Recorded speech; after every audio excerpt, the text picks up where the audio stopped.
ناظرین کرام و طلبہ کرام، آئیے ہم چند اختلافات کا جائزہ لیں گے کہ دنیا میں کتنی اختلافات ہیں جو ہے وہ صبح صادق کے حوالے سے اور عشاء کے حوالے سے.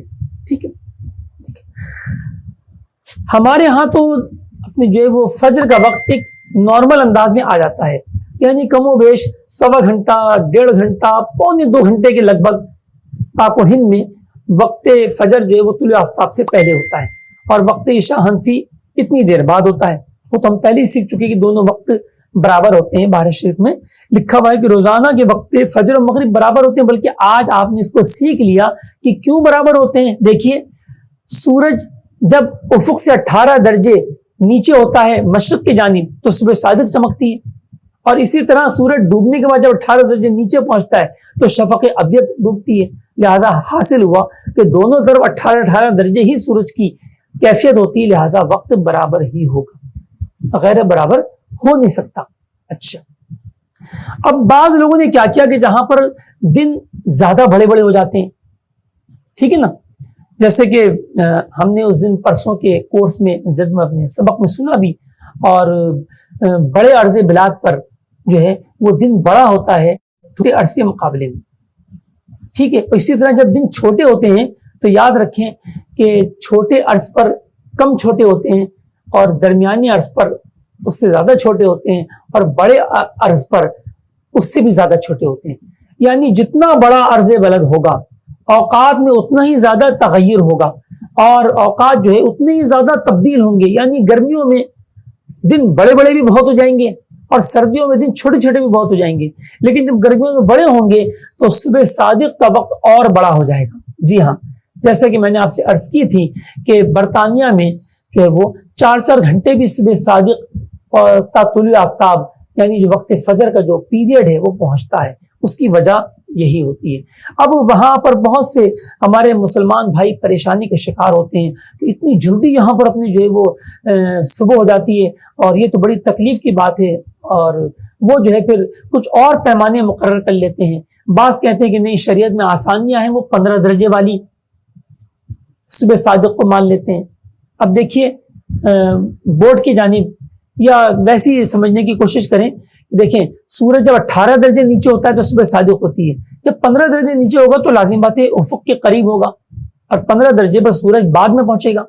لہٰذا ان کے نزدیک جو ہے وہ وقت فجر جو ہے وہ بعد میں لیتے ہیں، کچھ تھوڑا سا چھوٹا کر لیتے ہیں. تو یہ ہرگز درست نہیں ہے.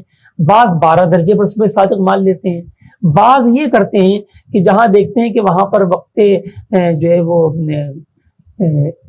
غروب شفق ابیض نہیں ہو رہی، وقت عشاء حنفی نہیں آتا اور براہ راست فجر آ جاتی ہے، وہاں وہ یہ گمان کرتے ہیں کہ جی یہاں تو بہت مشکل ہے، لہٰذا ہمیں یہ دیکھنا چاہیے کہ دا سینٹر آف اسلام کیا ہے. تو مکہ ہے، مکہ شریف میں چونکہ 1.5 گھنٹے سے زیادہ وقت نہیں ہوتا، لہٰذا وہ صرف 1.5 گھنٹہ طلوع آفتاب سے پہلے سحری بند کرتے ہیں. حالانکہ بند ہونی چاہیے 3 گھنٹے 3.5 گھنٹے 4 گھنٹے پہلے، لیکن وہ بند کرتے ہیں 1.5 گھنٹہ پہلے. اور اسی طرح غروب آفتاب کے 1.5 گھنٹے بعد وہ عشاء کی نماز کا اہتمام کر لیتے ہیں. تو یہ طریقہ کار درست نہیں ہے. اب آئیے کہ ہم کون سی نرمیاں اور آسانیاں جو ہے وہ صبح صادق اور عشاء کے معاملے میں لے سکتے ہیں. تو جیسے کہ میں نے عرض کی کہ صبح صادق کے بارے میں جو ہے وہ کسی امام کا اختلاف نہیں، ٹھیک ہے.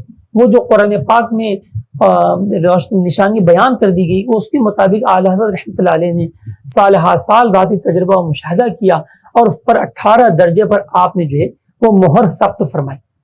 ٹھیک ہے، تو وہاں تو کسی کو راہ فرار نہیں ہے. اب آئیے عشاء کی طرف. تو عشاء میں چونکہ 2 مذاہب ہیں، اب ہمارے موجودہ جو ماہر توقیت ہیں اس وقت برطانیہ میں مفتی شمس الہدا مصباحی صاحب اللہ انہیں سلامت رکھے، یہ بھی مفتی خواجہ مظفر صاحب کے شاگرد ہیں، اور ان کی ایک خاص بات یہ ہے کہ یہ کئی سال سے UK میں بھی جو ہے وہ جلوہ فروز ہے، اور ان مسائل کو بہت اچھی طرح سمجھتے ہیں جو وہاں کے مسلمانوں کو پیش آتے ہیں. لہذا ان کا فتویٰ یہ ہے کہ سردیوں میں تو کوئی حرج نہیں ہوتا، عشاء کے وقت جو ہے وہ 6 بجے 7 بجے آ ہی جاتا ہے. لہذا جب تو بالکل بھی اجازت نہیں ہے کہ احناف جو ہیں وہ امام اعظم ابو حنیفہ کے قول کو چھوڑ دیں اور 18 درجے پر جو ہے وہ وقت عشاء حنفی کو نہ لیں. لہذا 18 درجے پر ہی عشاء کی نماز پڑھی جائے. لیکن جب ان کا موسم گرما آتا ہے، جب اپریل کا مہینہ شروع ہوتا ہے، تو ان کے وقت عشاء جو ہے وہ کافی دیر سے ہونے لگتا ہے۔ تو فرمایا کہ جب عشاء تاخیر سے ہونے لگے کہ لوگوں کو حرج واقع ہو، ٹھیک ہے، جیسے کہ یہ بڑے عرض بلاد پر ہوتا ہے، پاک و ہند اس سے مستثنا ہے۔ بلکہ میں آپ کو عرض کر دوں کہ کم عرض بلاد اور زیادہ عرض بلاد ہم کئی مرتبہ سن چکے ہیں، اس سے مراد کیا ہے؟ تو دیکھیے کل عرض کتنے ہیں؟ 90 درجے ہیں نا کل عرض بلد کے، تو لہٰذا کتنا ہوا؟ 45۔ تو 45 درجے سے جو کم عرض بلد ہوگا اسے کہیں گے کم، اور 45 درجے سے جو زیادہ عرض ہوگا اسے کہیں گے زیادہ عرض بلد یا اونچے عرض بلد پر واقع جو ممالک ہیں۔ تو اب آپ کے امید زیادہ بہتر سمجھ میں آ گیا ہوگا کہ جو اونچے عرض بلاد پر، جو زیادہ عرض بلاد پر، ہائی لیٹیٹیوڈز پر جو کنٹریز واقع ہیں، ان کے لیے آپ نے ارشاد فرمایا کہ جب اپریل میں ان کا وقت جو ہے وہ بڑا ہونے لگے اور حرج واقع ہو، تو اب جو ہے وہ شفق احمر کے غروب پر عمل کر لیں اور نیت کیا کریں کہ ہم صاحبین کے قول پہ عمل کرتے ہوئے ہم عشاء کی نماز پڑھ رہے ہیں، یعنی اپنے امام اعظم کو چھوڑا تو تب بھی ان کے شاگردوں ہی کے قول کو اختیار کرتے ہوئے عشاء کی نماز پڑھی جائے گی۔ مزید انہوں نے ایک سہولت اور دی کہ جب ایسے ممالک میں کہ جہاں وقت عشاء حنفی نہیں آتا، ناظرین کرام سوچ رہے ہوں گے کیا ایسا بھی ہے؟ جی ہاں، ایسا بھی ہوتا ہے کہ شفق سورج ڈوبنے کے بعد سرخی پھیلی ہوتی ہے، سرخی تو ڈوب جاتی ہے لیکن سفیدی ڈوبتی ہی نہیں ہے، یہاں تک کہ آدھی رات ہو جاتی ہے اور وقت فجر کی ابتدا ہو جاتی ہے، یعنی مغرب کے بعد ڈائریکٹ جو ہے وہ فجر کا وقت آ جاتا ہے۔